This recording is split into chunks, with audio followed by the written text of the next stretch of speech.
Besh! May hapon. Hala, uy, nanapod lagi mo. Sabi sa mo diri. Nakabalo na biya ka nga dire biya ko maglaagan no. Wala may mahimo dito. Naa kay binignit, Besh. Sus, ginoo ko ganiha, ragid kayo kog hinulat og binignit. Nagpa-kuan na gani kurari. Nagpaduding-duding linantaw nga ay magdala og kaguran din ha. Kaya ko na lang ng singgitan nga. Pahulama kog kaguran kay way pilit! Magpapilit ako niya. Na kung nag-ingon pa unta ka nga wala kay pilit, gadala na lang tani mi dinhi. Then kaguran pod ug lubi kay haro na sukar na lang untang imuha. Balo-balo na tindahan walay binignit.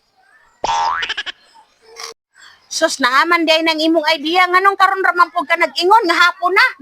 Hapit na, pila na lang ka oras di na Birni Santo oy. Una lang tamo niyan hi. Kinahanglan yun ang Biyernes Santo magbinignit. Nga pwede ba magbinignit sa adlaw?